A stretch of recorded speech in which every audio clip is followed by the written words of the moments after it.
Welcome viewers, you're now watching Hornbill TV. This is your anchor Kekrizanya Solo. So far, we are all aware of how the protest chronology begins. CJP founder Abhijit Dipke launches Jantar Mantar protest over NEET paper leaks, and then on June 7 to 27, satirical student campaigns go viral. Movement spreads across Indian cities. June 28, educationist Sonam Wangchuk joins side and begins indefinite hunger strike. July 9, Mass Sansad Chalo, the Parliament march officially declared for July 20. July 18 to 19, police forcibly move Wangchuk to hospital. Students hold massive overnight vigil.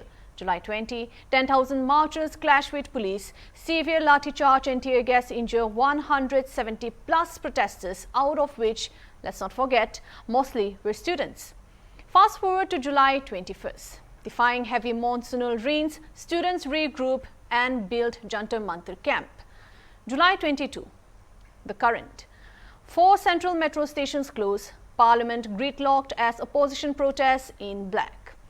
So a lot unfolded since the day the protests started until now, which unfortunately includes a lot of violence towards peaceful protesters, chaos and riot in the capital.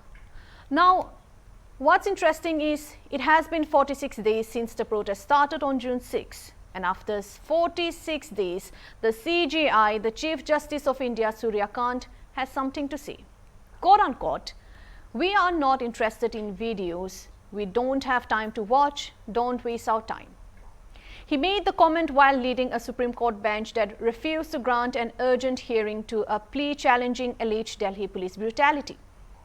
So let's recall, how did this protest start? How did the protest start and why did the protest start? What triggered the youth and where did CJP, the Cockroach Janata Party, evolve? So apparently, this means that the person whose remark inadvertently inspired the creation of the Cockroach Janata Party, a youth-led parody group that has since evolved into a prominent movement advocating for exam reforms and accountability.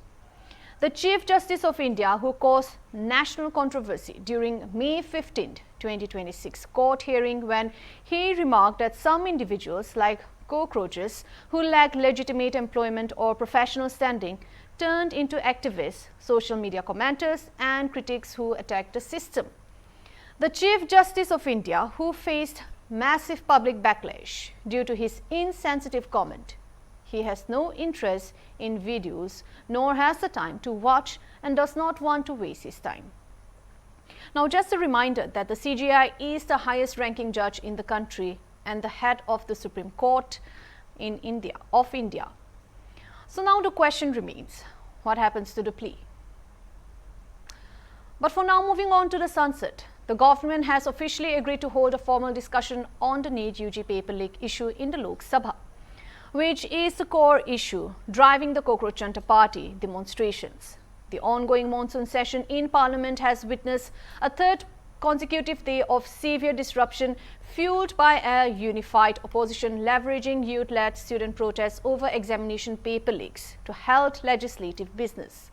So while Union Parliamentary Affairs Minister Kiren Rijiju announced the government's willingness to hold a structured debate on the NEET UG issue, requesting the Lok Sabha Speaker Om Birla to convene a floor leaders meeting to finalize the schedule and the framework, the move failed to placate protesting lawmakers.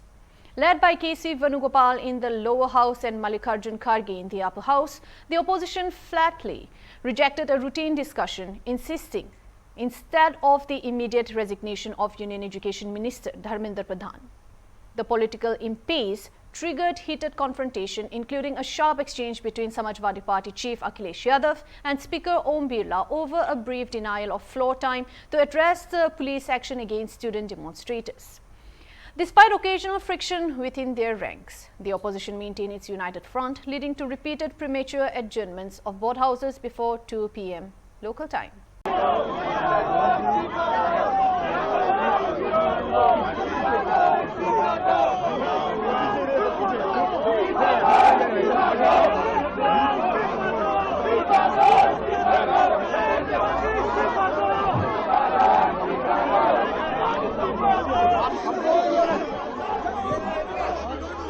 Sir पीछे हो जाइए थोड़ा सा।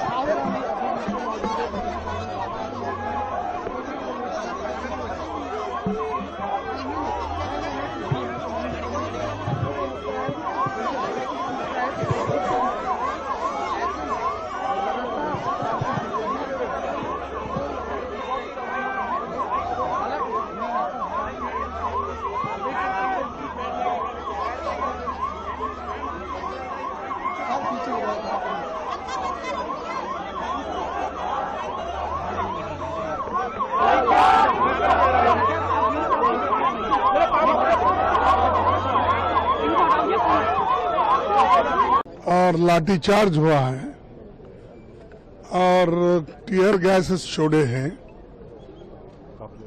और सभी students को उनको मारपीट करके बहुत से लोग हॉस्पिटल में भी है। तो जो अन्याय और अत्याचार और जो एक उनके ऊपर दबाव बनाया जा रहा है उसके खिलाफ हम पार्लियामेंट में उनके कंसेंट से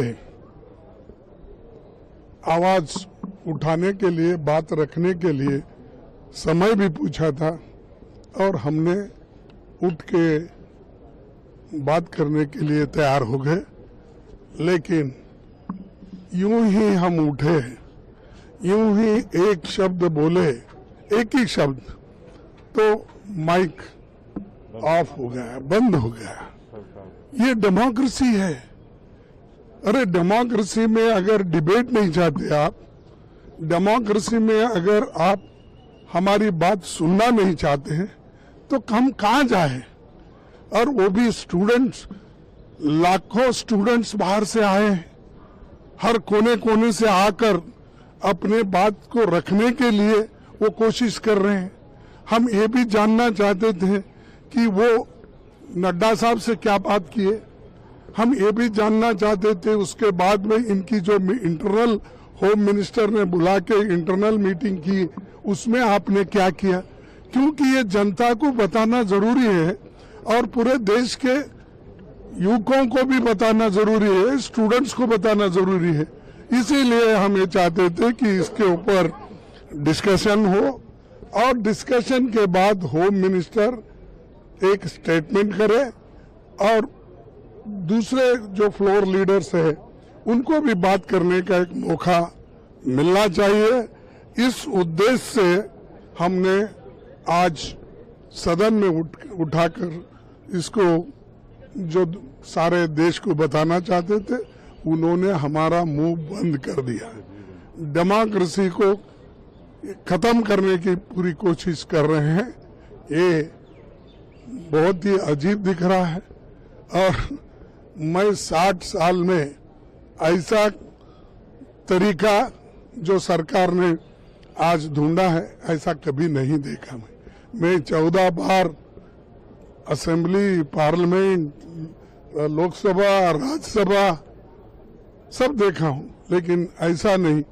और हम ये चाहते हैं कि तुम चर्चा करने के लिए मौका दो, हम अपनी बात बताएंगे, क्यों लाठीचार्ज हुआ, क्यों उनको बच्चों को मारा गया। इसके लिए हम पूछने के लिए भी अगर यहाँ फोरम नहीं है तो कहाँ बात करें। और मैं वार्न करना चाहता हूँ कि गवर्नमेंट अनार्की क्रिएट करने वाली है, अनार्की क्रिएट करने के लिए सब कर रही है। कोई अपोजिशन, कोई स्टूडेंट्स, कोई अनएम्प्लॉयमेंट ग्रेजुएट या कोई जनता नहीं कर रही है, सरकार खुद उचका रही है कि देश में अनार्की हो और फिर उसको दबाया जाए, लाठीचार्ज करा जाए, मारा जाए और डरा के उनको जेल में रखा जाए। दूसरी बात यह है कि कल भी जो हम बात करना चाहते थे उठाए, उस वक्त भी मौका नहीं दिया, लेकिन हमको जेल के जैसा अंदर रखा गया, बाहर आने नहीं दिया। क्या बात है? अरे पार्लियामेंट के बाहर भी अगर एमपीज नहीं आ सकते तो उनको सुरक्षा नहीं है तो किनको है? तो देश आज एक अराजकता के तरफ चल रही है और मोदी जी, होम मिनिस्टर, इसको कंट्रोल करना नहीं चाहते हैं और वो अपनी बात सदन में रखना भी नहीं चाहते हैं। इसीलिए ऐसे एटीट्यूड को हम कंडेम करते हैं। प्रधानमंत्री ने कहा कि सरकार और पार्टी युवा के साथ है। प्रधानमंत्री ने कहा कि सरकार और पार्टी युवाओं के साथ है। सरकार और पार्टी अगर युवाओं के साथ है, क्या बच्चों के कपड़े फाड़ने के लिए, क्या बच्चों को लाठी मारने के लिए, क्या युवकों को दबाने के लिए और उनको आंसू बहाने के लिए लगाए आप और सुरक्षित रखने के लिए बोल रहे? अरे आपको दूसरों को टॉन्ट मारने के बजाय दूसरी कोई भाषा नहीं आती। हम देखे बहुत से लोग, कोई भी ऐसा नहीं करता। और ये प्राइम मिनिस्टर जी जो है खुद सबको डराने की कोशिश करते हैं, तो हम डरने वाले नहीं। हम जो विद्यार्थी है, स्टूडेंट्स है, युवा है, उनकी आवाज हम उठाते रहेंगे। और इसी के साथ जो राम मंदिर का भी हुआ उसके बारे में भी नेक्स्ट हम उठाएंगे और देश को बताएंगे एक तरफ तो चोरी हो रही है, दूसरे तरफ सप्रेशन हो रहा है, और हमारे जो बातें हैं उसको खत्म कर रहे हैं। धन्यवाद। थैंक यू, धन्यवाद। Thank you very much. धन्यवाद। मिनिस्टर के स्टेटमेंट की मांग आप कर रहे हैं। Thank you. Saurav Das, who is the chief spokesperson of the Cockroach Junta Party, he said this morning that he mentioned that this morning the police informed them that the BJP President JP Nadda wanted to meet with them. However, they have made it clear that they will not visit anyone's office, but they are open to holding discussions at a neutral venue near Jantar Mantar. आज सुबह फिर से police वाले हम लोगों के पास reach out किया। उन लोगों ने बोला कि जेपी नड्डा जी हम लोगों से बात करना चाह रहे हैं, तो उनके घर बुलाया। हमने सरासर मना कर दिया कि हम लोग किसी के घर नहीं जा रहे, हम लोग किसी के ऑफिस नहीं जाएंगे। जनता का दरबार यहाँ लगा हुआ है, जनता के बीच आना चाहिए मिनिस्टर्स को। अगर उनको बात करनी है तो बातचीत जंतर मंतर पे होगी। लेकिन हम भी पढ़े लिखे लोग हैं, तो हम लोगों ने सोचा कि अगर उनको डर है कि यहाँ पे कोई सिक्योरिटी सिचुएशन हो जाए, तो इससे कोई न्यूट्रल प्लेस जंतर मंदिर के आसपास में हम लोग मिल सकते हैं। अभी उनसे सुनना बाकी है। एंड दूसरी बात, 16 Delhi metro stations, including Rajiv Chowk, Central Secretariat, Janpat, Patel Chowk, Khan Market and Mandi House are temporarily closed until further notice due to heightened security concerns and protests in central Delhi. Interchange facilities remain available at key stations like Rajiv Chowk and Central Secretariat. The deadlock continues, Parliament remains disrupted, the opposition is standing firm on its demands, and the CJP says its agitation will continue until meaningful action is taken. With security tightened across central Delhi and discussions still uncertain, the coming days could prove crucial. We will keep bringing you the latest updates. Until then, stay tuned and stay informed.